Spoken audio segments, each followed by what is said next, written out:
if you could just fly somewhere else, that'd be brilliant.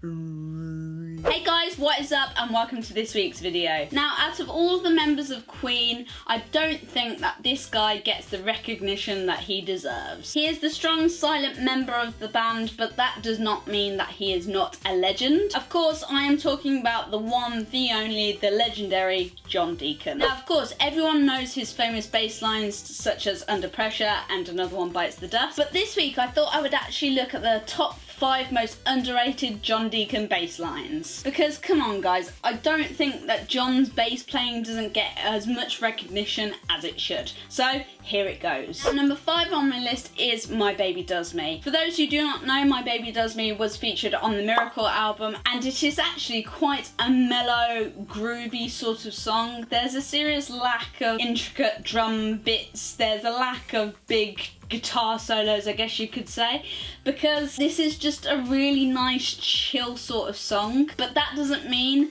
that John's playing goes to waste. Similarly to Another One Bites the Dust, yes, his bass line is quite repetitious in this song, but yet again, that does not mean that it is not a good bass line, because actually I think that this bass line is quite complex. Even though it sounds quite simple, John does this really talented thing whereby he makes it seem so effortless when really it is actually quite difficult to cover and to play. I think as well in this song, the bass very much sets the mood of this. John's bass line here controls the whole song, which is kind of what you want in a bassist really. On number 4 on my list, it is Staying Power.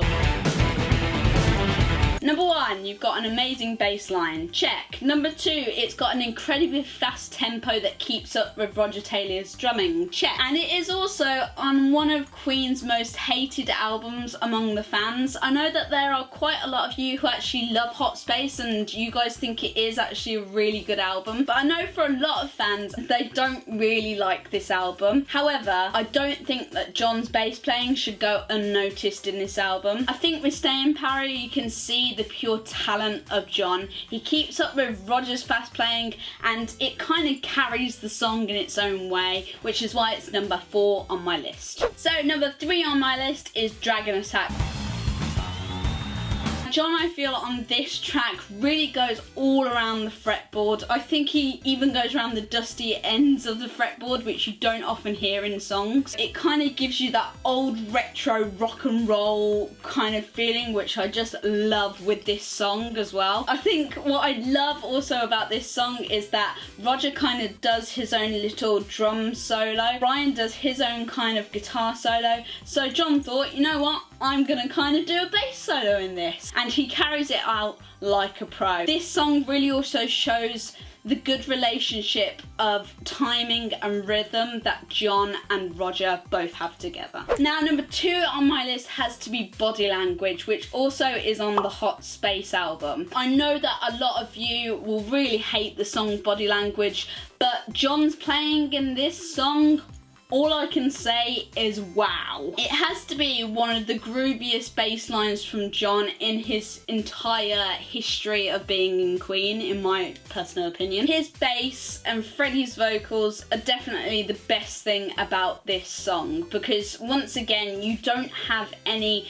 big guitar solos. The drums are quite simplistic, you know, you get the feeling like they're very electronic, and that also differs a lot like the Hot Space album did, which is why in some ways I really like this song. It's also very complicated. I can't ever seem to do the bass line of Body Language just because he goes everywhere with it, but I love that this bass line is the soul of this track. It's not really guided by Roger's drumming, it's not guided by Brian's guitar playing, and actually if you listen to it, it's not guided by Freddie's voice. So I think this is just solely John's track because he does the intricate things in this, he guides it, he's the soul line of it that carries on through, which is the reason why it's number 2 on my list. Now, number 1 on my list definitely has to be Liar.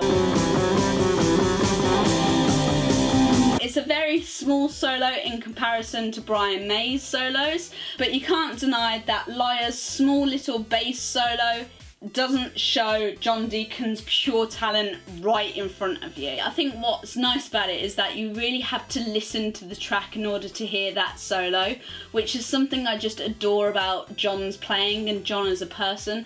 John was never an in-your-face kind of bass player, which is what I really prefer. John was a very valued member of the band, and in my personal opinion, I think he is a deep loss to the music industry. So guys, that is it. I hope you enjoyed this week's video. If you did, do not forget to give this video a massive thumbs up, and also if you haven't already, please subscribe to my channel. And I shall see you in a video very soon. Bye!